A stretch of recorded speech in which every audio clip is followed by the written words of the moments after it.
भारतीय सेना का आदर्श वाक्य क्या है? तो उनका आदर्श वाक्य है सेवा परमो धर्म। भारतीय सेना का जो आदर्श वाक्य है वो है सेवा परमो धर्म। अगला प्रश्न है मंगल ग्रह को क्या कहा जाता है, यानी मंगल ग्रह का और अन्य नाम क्या है? तो वो है लाल ग्रह। मंगल ग्रह को लाल ग्रह भी कहा जाता है। इंपॉर्टेंट प्रश्न है, इसे अच्छी तरह से याद में रख लेना है। तो अब लाल ग्रह क्यों कहा जाता है? क्योंकि ये मंगल ग्रह है तो इसके सरफेस पर जो है वो रेड ऑक्साइड, जो सरफेस दिख रहा है इस पे रेड ऑक्साइड यानी आयरन ऑक्साइड की मौजूदगी की वजह से ये हमें लाल कलर का दिखाई पड़ता है।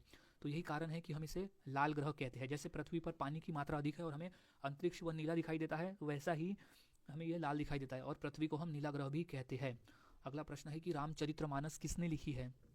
तो उसके रचयिता है तुलसीदास। रामचरितमानस जो लिखी है वो है तुलसीदास जी की द्वारा लिखी गई है रामचरितमानस पुस्तक। अगला प्रश्न है चंद्रगुप्त मौर्य का गुरु कौन था? तो इसका सही जवाब हो जाएगा चाणक्य। चंद्रगुप्त मौर्य का गुरु था चाणक्य, जिसका अन्य नाम था विष्णुगुप्त और कौटिल्य। कौटिल्य, चाणक्य और विष्णुगुप्त, ये तीन नाम एक ही व्यक्ति के थे जो कि चंद्रगुप्त मौर्य के गुरु थे। अब अगला प्रश्न है कि पहला भारतीय उपग्रह कौन सा था? तो उसका सही जवाब है आर्यभट्ट। पहला भारतीय उपग्रह था आर्यभट्ट। मोस्ट इंपॉर्टेंट प्रश्न है ये। अगला प्रश्न है कि नोबेल पुरस्कार पाने वाली पहली भारतीय महिला कौन थी? तो वो थी मदर टेरेसा। मदर टेरेसा जिन्हें शांति के क्षेत्र में नोबेल पुरस्कार दिया गया था नॉर्वे देश के द्वारा। क्योंकि कई लोग कंफ्यूज होते हैं कि स्वीडन देश नोबेल पुरस्कार प्रदान करता है लेकिन वो अलग क्षेत्रों में, लेकिन नॉर्वे देश जो है वो सिर्फ शांति के क्षेत्र में ही नोबेल पुरस्कार प्रदान करता है, नॉर्वे देश। अगला प्रश्न है विश्व पुस्तक दिवस कब मनाया जाता है? तो इसका सही जवाब हो जाएगा 23 अप्रैल को। हम हर साल विश्व पुस्तक दिवस के रूप में मनाते हैं। अब अगला प्रश्न है कि जय हिंद का नारा किसने दिया था? तो इसका सही जवाब हो जाएगा सुभाष चंद्र बोस। जय हिंद का नारा दिया था सुभाष चंद्र बोस ने। अगला प्रश्न है पहला भारतीय अंतरिक्ष यात्री कौन था? तो इसका सही जवाब हो जाएगा राकेश शर्मा। भारत के पहले अंतरिक्ष यात्री थे राकेश शर्मा। इंपॉर्टेंट प्रश्न है, अच्छी तरह से इसे याद में रख लेना। यह है राकेश शर्मा, पहले अंतरिक्ष यात्री। अगला प्रश्न है कि सौरमंडल का सबसे बड़ा ग्रह कौन सा है? तो इसका सही जवाब हो जाएगा बृहस्पति ग्रह। सौरमंडल का सबसे बड़ा ग्रह है बृहस्पति ग्रह। इंपॉर्टेंट प्रश्न है, इसे अच्छी तरह से याद में रख ले। अब नेक्स्ट क्वेश्चन है कि स्वराज मेरा जन्मसिद्ध अधिकार है, यह किसने कहा था? तो इसका सही जवाब हो जाएगा बाल गंगाधर तिलक ने। स्वराज मेरा जन्मसिद्ध अधिकार है कहा था बाल गंगाधर तिलक ने। अगला प्रश्न है कि टेलीफोन का आविष्कार किसने किया था? तो इसका सही जवाब है अलेक्जेंडर ग्राहम बेल ने। टेलीफोन का आविष्कारक था अलेक्जेंडर ग्राहम बेल। अगला प्रश्न है मानव शरीर की सबसे बड़ी हड्डी कौन सी होती है? तो इसका सही जवाब हो जाएगा फीमर हड्डी। मानव शरीर की जो सबसे बड़ी हड्डी होती है वो है फीमर हड्डी, जो कि हमारे जांग में पाई जाती है। ये से यहाँ तक ये हमारी फीमर हड्डी है जो कि जांग में पाई जाती है।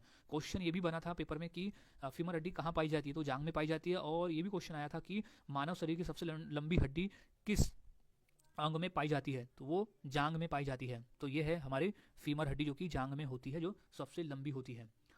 अगला प्रश्न है कि विश्व जनसंख्या दिवस कब मनाया जाता है? तो वो हम हर साल मनाते हैं 11 जुलाई के दिन। विश्व जनसंख्या दिवस हर साल 11 जुलाई को मनाया जाता है। अगला प्रश्न है भारत की पहली महिला गवर्नर कौन थी? तो पहली महिला राज्यपाल थी सरोजिनी नायडू, जो कि उत्तर प्रदेश राज्य की गवर्नर थी। और इन्हीं की याद में हम हर साल 13 फरवरी के दिन राष्ट्रीय महिला दिवस के रूप में मनाते हैं सरोजिनी नायडू जी की जयंती पर। अगला प्रश्न है कि प्लूटो को ग्रह की श्रेणी से कब हटाया गया? तो वो है 2006 को हटाया गया था। प्लूटो को ग्रह की श्रेणी से 2006 में हटाया गया। अगला प्रश्न है कि किस ग्रह को सुबह का तारा कहा जाता है? तो इसका सही जवाब हो जाएगा शुक्र ग्रह को। हम शुक्र ग्रह को सुबह का तारा भी कहते हैं। ये इंपॉर्टेंट प्रश्न है। अब क्यों कहते हैं? क्योंकि ये सुबह ज़्यादा चमकता है, यानी शुक्र ग्रह जो है वो हमारे सौरमंडल का सबसे चमकीला ग्रह है, तो इस वजह से ही उसे हम सुबह का तारा भी कहते हैं। अब अगला प्रश्न है कि विश्व साक्षरता दिवस कब मनाया जाता है? तो इसका सही जवाब है 8 सितंबर के दिन। हम हर साल विश्व साक्षरता दिवस के रूप में हर साल मनाते हैं। अगला प्रश्न है भारत का राष्ट्रीय खेल दिवस कब मनाया जाता है? तो वो है हम मनाते हैं 29 अगस्त के दिन भारत का राष्ट्रीय खेल दिवस। तो अब वो भी मनाते हैं हम मेजर ध्यानचंद, जिन्हें हम हॉकी का जादूगर भी कहते हैं। उन्हीं के जयंती के अवसर पर हम 29 अगस्त को हर साल राष्ट्रीय खेल दिवस के रूप में मनाते हैं। अगला प्रश्न है कि विश्व जल दिवस कब मनाया जाता है? तो इसका सही जवाब हो जाएगा 22 मार्च को। हम हर साल वर्ल्ड वाटर डे के रूप में मनाते हैं 22 मार्च को। अब अगला प्रश्न है कि सौरमंडल का सबसे गर्म ग्रह कौन सा है? तो वो गर्म ग्रह है शुक्र ग्रह। सौरमंडल का सबसे गर्म ग्रह है शुक्र ग्रह।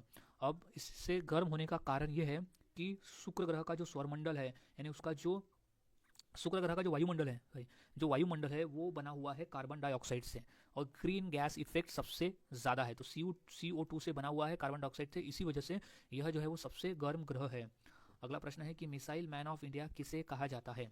तो इसका सही जवाब हो जाएगा डॉक्टर APJ अब्दुल कलाम को हम मिसाइल मैन ऑफ इंडिया के नाम से भी जानते हैं। अगला प्रश्न है विश्व शिक्षक दिवस कब मनाया जाता है? तो वो हम मनाते हैं 5 अक्टूबर के दिन, विश्व शिक्षक दिवस मनाते हैं 5 अक्टूबर को। नेक्स्ट, दिल्ली को भारत की राजधानी कब बनाया गया? तो वो है 1911 में, सन 1911 में दिल्ली को भारत की राजधानी बनाया गया। अब अगला प्रश्न है कि भारतीय रिजर्व बैंक की स्थापना कब हुई?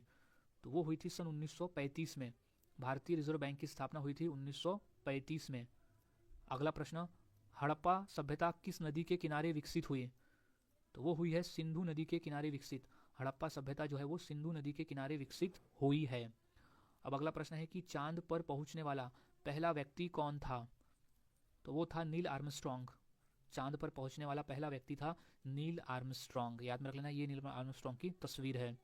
अगला प्रश्न है कि इंटरनेट का जनक किसे कहा जाता है? तो वो कहते हैं विंट सर्फ को। इंटरनेट का जनक कहा जाता है विंट सर्फ को। अगला प्रश्न है भारत की पहली महिला प्रधानमंत्री कौन थी? तो राइट जवाब है इंदिरा गांधी थी। भारत की पहली महिला प्रधानमंत्री थी इंदिरा गांधी।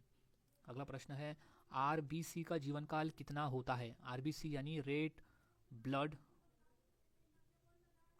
ब्लड सेल्स होते हैं, जीवन काल होता है 120 दिनों का। RBC का जीवन काल जो है वो 120 दिनों का होता है। अगला प्रश्न है कि रक्त का निर्माण शरीर के किस अंग में होता है? तो इसका सही जवाब हो जाएगा अस्थि मज्जा में। रक्त का निर्माण होता है अस्थि मज्जा में। इंपॉर्टेंट प्रश्न है, याद में रख लेना, इस तरह से अस्थि मज्जा होता है। अगला प्रश्न है किस नदी को दक्षिण गंगा कहा जाता है? तो इसका सही जवाब हो जाएगा गोदावरी नदी को। गोदावरी नदी को दक्षिण गंगा नदी के नाम से भी जाना जाता है। कभी कभी कावेरी नदी को भी हम दक्षिण गंगा कहते हैं। अगला प्रश्न है कि गिर राष्ट्रीय उद्यान किस राज्य में स्थित है?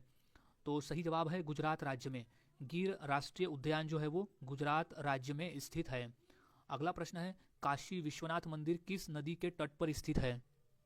तो इसका सही जवाब हो जाएगा गंगा नदी के तट पर स्थित है काशी विश्वनाथ मंदिर। अगला प्रश्न है अजंता एलोरा की गुफाएं किस राज्य में है? तो वो राज्य है महाराष्ट्र राज्य। अजंता एलोरा की जो गुफाएं है वो है महाराष्ट्र राज्य में। अगला प्रश्न है घूमर किस राज्य का नृत्य है? तो वो है राजस्थान राज्य का। घूमर जो है वो राजस्थान राज्य का नृत्य है। अगला प्रश्न है यक्षगान किस राज्य का नृत्य है? तो इसका सही जवाब हो जाएगा कर्नाटक राज्य का। यक्षगान जो है वो कर्नाटक राज्य का नृत्य है। इंपॉर्टेंट प्रश्न है। नेक्स्ट प्रश्न है कि बल्ब में कौन सी गैस भरी जाती है? तो गैस है नाइट्रोजन गैस। सही जवाब इसका हो जाएगा बल्ब में नाइट्रोजन गैस और ऑर्गन गैस भरी जाती है। तो ये बल्ब है और इसके अंदर होती है नाइट्रोजन गैस। अगला प्रश्न है कि LPG में कौन सी गैस भरी होती है? तो गैस का नाम है ब्यूटेन। LPG में ब्यूटेन गैस भरी होती है। LPG यानी लिक्विफाइड पेट्रोलियम गैस होती है ब्यूटेन में। अगला प्रश्न है कि अहमदाबाद कौन सी नदी के तट पर स्थित है? तो इसका सही जवाब है साबरमती